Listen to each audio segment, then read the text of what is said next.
Welcome to the video. This video questions. This week questions only. Questions namak ariyana. Questions different type of questions okka nokka. This yes or no questions. Then yes or no questions nu vecha polar questions അറിയപ്പെടും. നമ്മൾ answer പറയുമ്പോൾ yes അല്ലെങ്കിൽ no വെച്ച് തുടങ്ങണം എന്നാണ്. അതിന്റെ പ്രത്യേകത എന്താ വെച്ചാൽ അവിടെ ക്വസ്റ്റ്യൻ വേർഡ് ഇല്ല. വാട്ട്, വെൻ, വേർ, വൈ ഒന്നുമില്ല. ഡയറക്റ്റ് ആയിട്ട് ഓക്സിലറി വെർബിൽ തുടങ്ങുന്നവയാണ്. അതാണ് ഇതിന്റെ ക്വസ്റ്റ്യൻ yes or no ക്വസ്റ്റ്യന്റെ പ്രത്യേകത. What do you do? ഇവിടെ വാട്ട് വന്നു. അത് ഏത് ക്വസ്റ്റ്യനാ? Information question. ഇത് രണ്ടും yes or no question. What do you do എന്ന് വെച്ചാൽ കോമൺ ആയിട്ട് ചോദിക്കണം. What do you do? What's your job എന്നാണ് അതിന്റെ അർത്ഥം. അതൊന്ന് മനസ്സിലാക്കി വെക്കുക. വാട്ട്സ് യുവർ ജോബ്, അതും കറക്റ്റ് ആണ്. വാട്ട് ഡു യു ഡു എന്ന് ചോദിച്ചാൽ എന്താണ് ജോലി എന്നാണ് അതിന്റെ അർത്ഥം. അതൊന്ന് മനസ്സിലാക്കുക. ക്വസ്റ്റ്യൻസ് നമുക്ക് ഇപ്പോൾ സ്പീക്കിംഗ് സ്കിൽ അല്ലെങ്കിൽ റൈറ്റിംഗ് സ്കിൽ എന്ന് വെച്ചാൽ എന്ത് എഴുതുകയാണെങ്കിലും അല്ലെങ്കിൽ സ്പീക്കിങ്ങിലാണ് കൂടുതലായിട്ട് നമുക്ക് ക്വസ്റ്റ്യൻസ് മറ്റുള്ളവരോട് ചോദിക്കേണ്ടി വരിക. ക്വസ്റ്റ്യൻസ് ചോദിക്കാൻ അറിയില്ല എന്ന് കൊണ്ട് സംസാരിക്കാതിരിക്കാൻ പറ്റില്ലല്ലോ. അപ്പോൾ അവിടെ ക്വസ്റ്റ്യൻസ് എങ്ങനെ ഉപയോഗിക്കണം, ആ ക്വസ്റ്റ്യൻസ് ഒക്കെ ഒന്ന് തറവായിട്ട് മനസ്സിലാക്കിയാൽ മതി. ഡീപ്പായിട്ട് പോകണമെന്നും കൂടി ഇല്ല. വാട്ട് ഡു യു ഡു അതിന്റെ അർത്ഥം എന്താണ്? Watts your job. അപ്പൊ എന്താണെന്ന് വെച്ചാൽ പറയുക, I work in A bank, I work in A company, watts your job. അതാണ് അർത്ഥമാക്കുന്നത് മനസ്സിലാക്കുക. വാട്ട് ഡു യു ഡു എന്ന് വെച്ചാൽ വാട്ട്സ് യുവർ ജോബ് എന്നാണ് അർത്ഥം. അപ്പൊ അത് കോമൺ ആയിട്ടൊന്ന് മനസ്സിലാക്കുക. ഇനി ഇത് രണ്ടും യെസ് ഓർ നോ ക്വസ്റ്റ്യൻ ആണ്. ഇത് ഇൻഫർമേഷൻ ക്വസ്റ്റ്യൻ ആണ്. ക്വസ്റ്റ്യൻ വേർഡിലാണ് തുടങ്ങിയിരിക്കുന്നത്. First one, do they play violin. അവിടെ അത് ഡു ഹെൽപ്പിംഗ് വെർബ് ഓക്സിലറി വെർബിലാണ് തുടങ്ങിയിരിക്കുന്നത്. ഇവിടെ എന്തുകൊണ്ട് ഡു വന്നു അതൊക്കെ നിങ്ങൾക്ക് പറയാം. ദേ ആണ് സബ്ജക്ട്, അതുകൊണ്ട് ഡു. ഇനി അവിടെ ഹി ഷീ ആണെങ്കിൽ അവിടെ ഡസ് വരും. ഡസ് ഷീ പ്ലേ വയലിൻ അങ്ങനെ ചോദിക്കുക. ഡു ദേ പ്ലേ വയലിൻ, അവർ വയലിൻ വായനയുണ്ടോ, അവർക്ക് അറിയുമോ, വയലിൻ യൂസ് ചെയ്യാൻ അറിയുമോ എന്നുള്ളതാണ് ക്വസ്റ്റ്യൻ. അപ്പൊ അതിനെന്താ ആൻസർ പറയുന്നത് വെച്ചാൽ പറയുക.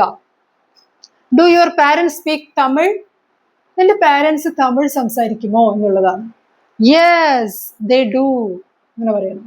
Yes they do, otherwise no they don't speak Tamil.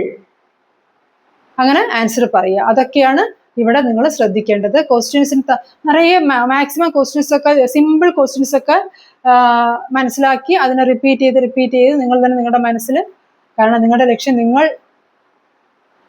നിങ്ങളുടെ സെൽഫ് ഇംപ്രൂവ്മെന്റ് അല്ലെങ്കിൽ സെൽഫായിട്ട് ലേണിംഗ് ചെയ്യുന്നവർക്കും ദേ ഹാവ് പവർ വിത്തിൻ, അവർക്കത് പറ്റും. Self study is the best way. വേറെ ലാംഗ്വേജിന് നമ്മൾ മനസ്സിലാക്കുകയായതുകൊണ്ട്. അപ്പൊ ഇങ്ങനെയുള്ള കാര്യങ്ങൾ യെസ് ഓർ നോ ക്വസ്റ്റ്യൻ ആണ് ഇത് രണ്ടും. വാട്ട് ഡു യു ഡു എന്ന് വെച്ചാൽ വാട്ട്സ് യുവർ ജോബ്. അതൊക്കെ ഒന്ന് മനസ്സിലാക്കി നിങ്ങൾക്കും ചോദിക്കാമല്ലോ ഓപ്പോസിറ്റ് വരുന്ന ആൾക്കാരുടെ അടുത്ത്. അപ്പൊ ഇവിടെ ഒരു സ്മോൾ കോൺവെർസേഷൻ ഉണ്ട്, ഒരു 4 ഡയലോഗ്സ് ഓൺലി. എന്താണെന്ന് വെച്ചാൽ ഇപ്പൊ രണ്ട് വ്യക്തികള് ബ്രദേഴ്സ് വെളിയിൽ പോന്നു, അൺഎക്സ്പെക്റ്റഡ് ആയിട്ട് their ഓൾഡ് ഫ്രണ്ടിനെ കാണുന്നു. അപ്പൊ വരുന്ന ഒരു ഡയലോഗ്. അപ്പൊ ഈ ബ്രദേഴ്സ് പറയാണ്, ലുക്ക് ഹു ഈസ് ദർ, അല്ലെങ്കിൽ ദർന്നോ ഹിയർന്നോ ഉപയോഗിക്കാം. ദൂരെയാണെങ്കിൽ ദർന്ന് ഉപയോഗിക്കാം, അല്ലെങ്കിൽ ലുക്ക് ഹു ഈസ് ഹിയർ, ആരാണെന്ന് നോക്ക്. നമ്മൾ മലയാളത്തിൽ അങ്ങനെയല്ലേ പറയുക, നോക്ക് ഇത് ആരാ വരുന്നത്. നമ്മൾ അൺഎക്സ്പെക്റ്റഡ് ആയിട്ട് കാണുന്നത് കൊണ്ടാണ് അങ്ങനെ വരുന്നത്. Look who is here. അപ്പൊ ആ കുട്ടി നമ്മുടെ അടുത്ത് പറയും എന്ത്, are you surprised to see me, നിങ്ങൾ എന്നെ കണ്ടിട്ട് സർപ്രൈസ് ആയോ. Yes I thought you were in Hyderabad, ഞാൻ വിചാരിച്ചു നീ ഹൈദരാബാദിലാണെന്ന്. അപ്പൊ ആ കുട്ടി എന്താ മറുപടി പറയുക, I was but I got back yesterday, I came back yesterday, I returned last week. അങ്ങനെയൊക്കെ പറയാം. അതൊക്കെ നിങ്ങളുടെ ചോയ്സ്. നിങ്ങൾക്ക് അറിയുമെങ്കിൽ നിങ്ങൾക്ക് അതിന്റെ ആൻസേഴ്സിന് മാറ്റം വരുത്താം.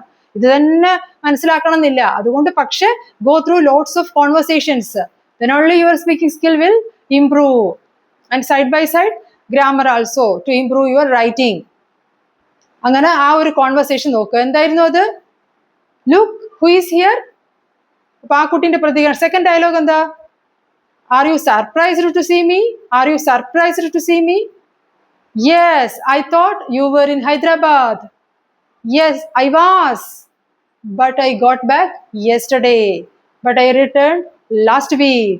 അതെന്ത് വേണമെങ്കിലും, I came back last week, I got back yesterday, എങ്ങനെ വേണമെങ്കിലും നിങ്ങൾക്ക് പറയാം. ആൻസറുകൾ മാറ്റുക, ക്വസ്റ്റ്യൻസ് നിങ്ങൾക്ക് മാറ്റാൻ കഴിയുമെങ്കിൽ മാറ്റുക.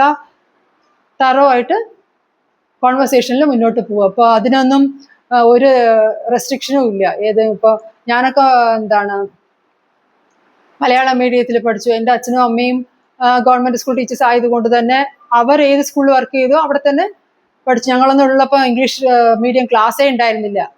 പാലക്കാടിലൊരു വില്ലേജിലായിരുന്നു, ഗവൺമെന്റ് സ്കൂളിൽ പഠിച്ചു. അതിനുശേഷം ഒരു 95 ഓൺവേർഡ്സ് 2000 ആകുമ്പോഴേക്കൊക്കെ ഇംഗ്ലീഷ് മീഡിയം വന്നു. പക്ഷെ അതിനു മുമ്പേ 95 ആകുമ്പോഴേക്ക് വന്നു. അങ്ങനെയൊക്കെയുള്ള മാറ്റങ്ങൾ വന്നു. ഇപ്പോഴൊക്കെ എല്ലാ സ്കൂളിലും വേറെ എല്ലാ സ്കൂളുകളിലും ഇംഗ്ലീഷ് മീഡിയം ബാച്ചസ് ഉണ്ട്. അപ്പൊ അതുകൊണ്ട് നിങ്ങൾക്ക് കുറച്ച് എഫേർട്ട് കൂടുതൽ എടുക്കാൻ നിങ്ങൾ തയ്യാറാണെങ്കിൽ നിങ്ങൾക്ക് ഈ ലോകത്ത് സാധിക്കാൻ പറ്റാത്തതായിട്ട് ഒന്നുമില്ല എന്ന് മാത്രം മനസ്സിലാക്കുക. അതേ ഹെൻറി ഫോർഡിന്റെ ആ ഒരു കോട്ട് എപ്പോഴും മനസ്സിൽ വേണം. If you think you can, you can. If you think you cannot, you cannot. Everything is depends on you, up to you. ഞാനാണെങ്കിൽ everything is depend upon myself, me. അപ്പൊ ഇതോടുകൂടി ഈ ഒരു വീഡിയോ കഴിഞ്ഞു. ഇനിയും ക്വസ്റ്റ്യൻസ് തന്നെയാണ് മനസ്സിലാക്കാൻ പോകുന്നത്. We are with questions.